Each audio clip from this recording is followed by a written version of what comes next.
Chào mừng các bạn đã quay trở lại. Trong video này, Tiến Xanh sẽ trả lời những câu hỏi liên quan đến mẫu hình dao găm lựu đạn nhịp điện thôi miên mà các bạn gửi về. Thì trong buổi sáng ngày hôm nay, Xanh gặp hai câu hỏi từ hai bạn. Bạn thứ nhất là bạn Hạo Nguyễn, bạn thứ hai là bạn Nguyễn Huy. Các bạn này thì đều có chung những câu hỏi giống nhau. Đó là: anh ơi, em sử dụng mẫu hình dao găm trên thị trường nhưng mà không biết có ổn hay không, có đẹp hay không. Và một số cái mẫu hình thì em thấy rằng có vẻ như là nó đang thất bại, đúng không anh? Ở đây ha, Xanh có hai bạn. Bạn thứ nhất là bạn Nguyễn Huy có nhắn cho Xanh ở trên nhóm chat và cả Messenger. Bạn thứ hai là bạn Hạo Nguyễn. Thì Xanh trả lời từng bạn nha. Bạn đầu tiên là bạn Nguyễn Huy thì có hỏi các mẫu hình như sau. Mẫu hình thứ nhất nằm ở cặp là euro và đồng đô la New Zealand. Thì Xanh sẽ mời các bạn xem từng cặp ha. Chúng ta sẽ vào cặp là EURNZD. Bạn ấy hỏi rằng cặp này tại sao đi xoay quay lâu quá và không biết rằng có chính xác hay không. Chúng ta vào bán thì có chính xác hay không. Thì Xanh sẽ trả lời với bạn nha. Bước đầu tiên bạn hãy quan sát ở đây là cặp EURNZD. Hãy quan sát sự di chuyển của giá. Và chúng ta thấy từ xa xa thì giá nó chạm một vị trí đỉnh giảm xuống, đúng không bạn? Vậy thì ở trong mẫu hình này là chúng ta phải đồng ý rằng là có kỹ thuật can thiệp vào, tức là có mô hình kỹ thuật là giá chạm đỉnh giảm xuống, được chưa? Vậy thì giá vẫn có thể chạm một cái vùng hỗ trợ để bật lên, và cụ thể là ở đây sẽ đóng vai trò là một vùng hỗ trợ, được chưa? Một vùng cản hỗ trợ để làm cho giá bật lên. Thì điều này sẽ ngăn cản cho mô hình của chúng ta có sự dễ dàng đi đến con đường thành công. Đấy. Thay vì dễ dàng thì cái mẫu hình này nó sẽ khó khăn hơn, bởi vì nó đang xen giữa hai trường phái trọng chung lại với nhau. Đó là trường phái phân tích kỹ thuật và trường phái phân tích tâm lý. Về cơ bản thì cả hai phương pháp này đều hướng đến một mục đích là giúp cho bạn có thể kiếm được tiền. Nhưng mà trong một số trường hợp khi ta thấy hai cái món này nó trộn lại với nhau thì rất khó để chúng ta có thể sử dụng. Thì Xanh sẽ mô tả cho bạn như sau ha, để bạn dễ hiểu và dễ hình dung. Đó là chúng ta ăn cơm hay ăn cháo thì mục đích đều là để cho no cái bụng, đúng không ạ? Ăn cơm hay ăn cháo đều để cho no cái bụng thôi. Nhưng nếu bạn nấu một nồi cơm nó bị nhão, cơm không ra cơm, cháo không ra cháo, cơm thì nó bị quá nhão mà cháo thì nó lại bị quá đặc, thì thành ra các bạn ăn có khó mà. Xanh tin chắc rằng bạn sẽ ăn rất là khó khăn ở thời điểm đó. Và tương tự như vậy, thị trường nó cũng y chang vậy các bạn ạ. Thì chúng ta giao dịch mà gặp hai cái phương pháp nó bị trộn lại với nhau thì cái mục đích chính của cả hai phương pháp thì đều là giúp bạn kiếm được tiền. Nhưng mà khi nó trộn lại với nhau làm chúng ta khó ra được những quyết định và chúng ta chờ đợi nó rất là lâu để mà mẫu hình có thể xảy ra. Thì theo Xanh thì trong mẫu hình này, nếu xét về phương pháp kỹ thuật thì giá vẫn đang đi đúng hướng, là giá chạm đỉnh giảm xuống, chạm đáy các bạn, là chạm hỗ trợ bật lên. Và hiện tại thì nếu giá nó phá qua cái vùng hỗ trợ này thì sẽ tiếp tục giảm nữa. Theo kỹ thuật thì vẫn đúng và vẫn hợp lý, logic các bạn ha. Còn với phương pháp của Xanh thì Xanh sẽ không cho rằng cái vùng này là vùng quá nguy hiểm. Nguyên nhân là khi mà Xanh xét thì cái mẫu hình này là một cái vùng đỉnh từ rất là xa rồi, nên cái độ cản trở của nó sẽ tương đối ít các bạn nha. Thứ hai là cái vùng hỗ trợ ở bên dưới này là hai cái vùng đỉnh này, hai điểm A và điểm B này, thì Xanh cũng đã nhìn thấy là có nén thân dài đóng cửa ở bên dưới, nên Xanh cũng khá là yên tâm và không có lo lắng mấy các bạn ha. Và ngoài ra hai vị trí đỉnh A và B này là hai vị trí đỉnh gần. Chúng ta xét là xét cái đỉnh gần thôi, chúng ta không cần phải xét những cái vị trí nó quá xa, chúng ta cứ ưu tiên cái gần chúng ta làm trước. Và ở vị trí này thì Xanh quan sát thấy là nếu mà chúng ta kéo dài những cái vùng hỗ trợ, những cái vùng cản, thì cái mục tiêu chốt lời của chúng ta là vẫn còn có thể đạt được các bạn ha. Ở đây khi Xanh vẽ một cái hộp theo mẫu hình dao găm thì Xanh sẽ kỳ vọng là chốt là ở bên dưới biên của chiếc hộp. Thì ở ngay cái vị trí biên của chiếc hộp này thì hầu như là không có sự cản trở từ đường giá nếu giá rơi thẳng xuống các bạn ha. Ví dụ này nó rơi thẳng này thì nó không có sự cản trở. Vùng cản trở của nó sẽ nằm ở ngay cái vị trí mà Xanh khoanh tròn ở đây, thì nó sẽ là vùng cản trở. Tại sao Xanh gọi là vùng cản trở? Bởi vì cái vùng này là vùng giữa đường trendline và một cái vị trí đáy cũ. Tức là trước đó cái khởi đầu của nó nha, các bạn nhớ là cái khởi đầu của hạt giống của nó, hạt giống là kỹ thuật, hạt giống đúng không, là chạm đỉnh, chạm đỉnh giảm đúng không. Thì khi nó chạm một vùng đáy hoặc là chạm một cái vùng trend, nó có thể bật lên và cái vùng cản trở nằm ở đây. Vậy thì chúng ta không bị quá nhiều mâu thuẫn, chỉ là có một chút cản trở nhẹ bởi mẫu hình có sự trùng lập giữa phương pháp phân tích tâm lý. Và trong cái trường phái phân tích tâm lý đó thì có cái phương pháp dao găm của Xanh là một nhánh nhỏ trong cái trường phái phân tích tâm lý các bạn nha. Thì hiện tại thì cái mẫu hình này thì chúng ta có thể là sell được ha, không cần phải quá lo lắng, mẫu hình vẫn ổn, vẫn ok. Tiếp tục là câu hỏi thứ hai mà các bạn gửi về. Câu hỏi thứ hai nó nằm ở một cái mẫu hình khác. Đây, mẫu hình này là xuất hiện ở trên cặp tiền là đồng đô la Canada và đồng yên Nhật. Chúng ta sẽ di chuyển sang đồng đô la Canada và đồng yên Nhật các bạn ha. CAD, CB. Cặp tiền này thì các bạn thoạt nhìn qua thì có vẻ giống như là cái cặp tiền là EUR NZD trước đó, bởi vì giá nó cũng chạm một cái vùng đỉnh, nó giảm xuống này. Nhưng sự khác nhau là điểm này và điểm này thì tương đấu gần nhau ha, tương đấu gần nhau. Vì thế sự cản trở của nó là mạnh hơn nhiều so với cặp là EUR NZD. Các bạn nhớ về yếu tố thời gian như vậy. Tiếp theo các bạn hãy quan sát ở đây, khi ta nối các vị trí này đi qua chúng ta sẽ thấy rằng giá chạm ở đây là điểm A, B, điểm C, điểm D, tức là có ít nhất 4 điểm đúng không ạ? Và các vị trí điểm ở phía sau này thì có vẻ gì đó là nó không rõ ràng và không mạnh mẽ. Ở điểm đầu tiên điểm A này thì giá nó di chuyển rất rõ ràng, mạnh mẽ và xảy ra gần đây. Điểm tiếp theo điểm B này thì giá nó đi theo cái hình là hai cái đỉnh đúng không các bạn? Rồi cái điểm tiếp theo này, cái điểm thứ ba này, điểm C này thì giá là đi theo cái mẫu hình nó cũng dích dắt. Và cái điểm tiếp theo nữa là điểm D này thì giá là đi sideways một khoảng thời gian khá lâu. Cụ thể là nó mất tới khoảng 4 cây nến H4 thì nó gần bằng một ngày đó các bạn. Nó đi sideways khoảng 4 cây nến H4 sau đó giảm xuống.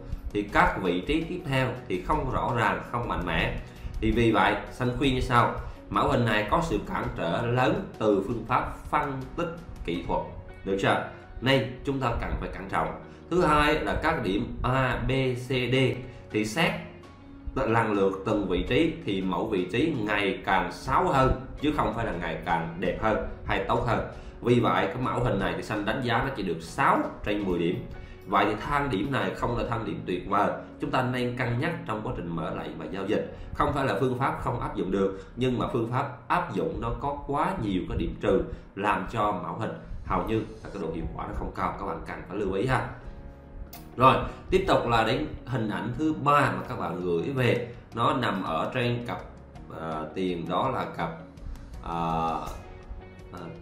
đồng này là đồng Thụy Sĩ này và Yên Nhật. Ok các bạn ha, Thụy Sĩ và Yên Nhật.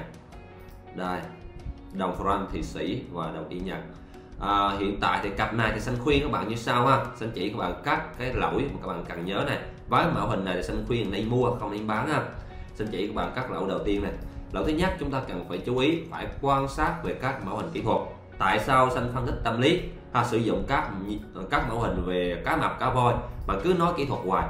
Thì nguyên nhân như sau. Trong mọi cuộc chơi chúng ta phải luôn luôn tôn trọng đấu thủ và tôn trọng người tạo lập thị trường.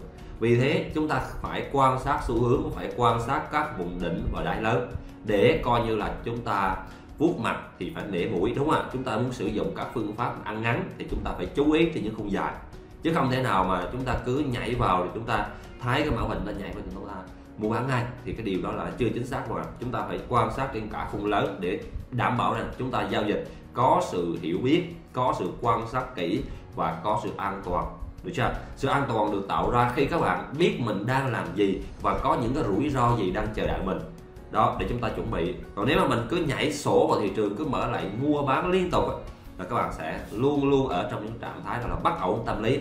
Bởi vì khi bạn vào lệnh thì bạn vào chỉ trong 3 giây, nhưng mà sau này bạn phải suy nghĩ, được chưa? Bạn phải stress trong 3 ngày. Mà nhiều lúc Xanh biết được rằng các bạn vào lệnh rất nhanh, được chưa? Các bạn vào lệnh rất nhanh, nên khi các bạn vào lệnh thì cái tâm lý hầu hộp, được chưa? Tâm lý hầu hộp, nghi ngờ nó kéo dài và nó kéo dài cả ngày, khiến bạn phải suốt ngày nhìn bảng điện với một cái tâm lý là hoang mang. Thì Xanh khuyên là thôi chúng ta nên làm ngược lại, người ta làm thế nào mình cứ làm ngược lại, đúng không? Người ta vào lệnh nhanh đó thì mình làm ngược lại, mình cứ từ từ mình vào lệnh, mình suy nghĩ kỹ đi rồi hãy vào. Còn khi vào rồi thì đừng có suy nghĩ gì thêm, được chưa? Không cần phải dành nhiều thời gian cho thị trường khi đã vào lệnh đó. Chủ yếu là trước khi vào lệnh bạn mới cần dành nhiều thời gian cho nó để nghiên cứu, để chuẩn bị, để lập kế hoạch, được chưa? Còn khi đã vào rồi là như cá nằm trên thớt, hầu như chúng ta chỉ còn chờ đợi hai việc: một là bạn chốt lời, hai là bạn xử lý lệnh để cắt lỗ, được chưa? Thì vậy thôi, có gì đâu. Bạn sẽ có hai việc cần làm khi bạn đã vào lệnh này: một là bạn chốt lời, bạn chờ bạn chốt lời thôi; Hai là bạn xử lý lệnh. Trong xử lý lệnh thì có nhồi lệnh nè, chúng ta có thể nhồi lệnh thêm nè, chúng ta có di chuyển SL nè, chúng ta có thể là cắt lỗ bớt một phần nè. Đó thì có một số cái kỹ thuật phía sau, được chưa? Nhưng mà nó chỉ chia làm hai nhóm thôi, hai nhánh thôi. Một là bạn chờ, hai á, là bạn sẽ xử lý, chỉ có hai việc đó. Thì trong thị trường đa xanh quan sát đây là một vị trí đáy, đúng không? Vị trí đáy này thì nó kết hợp với một cái vị trí đỉnh cũ đây. Đó, đỉnh đáy, sau này giá nó đi qua vị trí đỉnh này, khóa qua này, gặp đáy này, bật lên nè. Ok, giờ gặp đáy bật lên, chuyện bình thường trong phân tích kỹ thuật. Thì trong mẫu hình này về nguyên tắc là chúng ta nên mua, được chưa? Chúng ta nên mua, nó sẽ tốt hơn. Nhưng mà nếu mua thì Xanh cũng sẽ chỉ bạn là mua tới đâu bán tới đâu, và bạn sử dụng trong cái trường hợp này là bạn muốn bán xuống theo mẫu hình giao ngầm. Xanh chỉ cho bạn cái lỗ size rất rõ ràng luôn. Cái lỗ size đây là cái vị trí từ điểm A đến điểm B của bạn là hầu như giá không có xu hướng. Bạn hãy quan sát là điểm A và điểm B, đúng không ạ? Nếu bạn quan sát ở đây, Xanh thu nhỏ là để bạn dễ nhìn ha. Bạn hãy quan sát từ điểm A sang điểm B thì hầu như đây là khu vực giá đi ngang, không rõ xu hướng, được chưa? Không rõ xu hướng. Đó, chúng ta nhìn thấy rất kỹ, giá tạo ra nhiều vị trí đáy đi thành những cái chùm đấy và hầu như là không rõ xu hướng. Vậy thì ở đây vị trí A và B tuy là hai vị trí đỉnh nhưng lại di chuyển trong khu vực không rõ xu hướng. Vì thế chúng ta áp dụng ở đây là chúng ta áp dụng rất dễ sai và không nên áp dụng. Còn nếu các bạn muốn giao dịch thì Xanh cho rằng cái mẫu hình này chúng ta chỉ nên lựa chọn mua sẽ tốt hơn. Và nếu mua thì bản thân Xanh khuyên là các bạn hãy cân nhắc là mua theo một số cái cách đơn giản, đó là mẫu hình là bước nhảy nha. Thì chúng ta vẽ một hộp như này ha, đơn giản thôi, và chúng ta chờ đợi là nếu thị trường đi qua thì chúng ta sẽ kỳ vọng chốt lời đến tầm này. Đó, ví dụ như vậy. Thì trong trường hợp này thì theo Xanh là nên đi theo xu hướng và mua và chốt lời lên mức giá là 146.5 sẽ hợp lý hơn so với việc chúng ta sẽ tìm những kèo bán. Bởi vì kèo bán ở đây thì hiện tại Xanh chưa thấy giá đi vào mẫu hình. Nếu giá đi vào mẫu hình và cái mẫu hình nó xảy ra đúng theo các công thức mà chúng ta đã nói là thị trường có xu hướng này, các điểm A, B, C thì phải đáp ứng cái tiêu chí rõ ràng, mạnh mẽ sẽ ra gần đây. Đó, cái vùng cản thì phải hẹp, đợi và phải nối được giữa giá cao nhất và giá đóng cửa, được chứ nào? Thì chúng ta mới sử dụng, còn trong trường hợp này chúng ta vẽ nó chưa có chính xác các bạn ạ. Rồi, và là Xanh đã vừa trả lời những câu hỏi mà bạn Nguyễn Huy có gửi về ha. Và Xanh thấy là câu hỏi này cũng trùng với câu hỏi của bạn Hậu Nguyễn, thì câu hỏi nó cũng tương đối giống nhau ha. Ba hình ảnh này cũng tương đối giống nhau, không có gì khác cả. Vì thế thì Xanh đã vừa trả lời xong, các bạn sẽ tham khảo về sự chia sẻ của Xanh. Nếu có gì đó không hợp lý các bạn có thể phản hồi hoặc là comment, các bạn bình luận các bạn ở bên dưới để Xanh có thể hỗ trợ cho bạn ha. Còn hiện tại thì trên bảng điện thì Xanh chỉ chú ý như sau. Thứ nhất là cặp EURNZD thì Xanh cho rằng là Xanh sẽ bán xuống nó hợp lý các bạn ạ. Còn với cặp là CHF CPI thì Xanh khuyên các bạn nên đứng ngoài, hoặc là nếu chúng ta lựa chọn thì nên lựa chọn chiều hướng mua, lựa chọn chiều hướng bán ở đây thì nó còn chưa có cơ sở ngay, bởi vì thị trường nó mới vừa tạo lập trend, giá chạm đáy bật lên, vừa phá qua khỏi những cái vùng đỉnh cũ. Nếu ta bán ở chỗ này thì bán nó còn chưa có tín hiệu chúng ta chưa có tín hiệu rõ ràng, bán nó còn chưa hợp lý lắm, thì là khuyên tốt nhất là các bạn nên đứng ngoài ở trong lệnh CHF CPI này, tránh việc là bán xuống sẽ gây ra cho mình những cái thiệt hại không đáng có. Rồi, xin cảm ơn các bạn đã xem video và hẹn gặp lại các bạn trong những video tiếp theo. Nếu bạn thấy những chia sẻ của Xanh là hay và hữu ích, hãy ủng hộ Xanh ra thêm những video mới bằng một nút like và subscribe của kênh YouTube. Nhấn vào nút hình quả chuông bên cạnh để mỗi khi Xanh ra những video mới thì bạn sẽ là người đầu tiên nhận được thông báo. Tiên Xanh xin cảm ơn và hẹn gặp lại các bạn trong những video tiếp theo.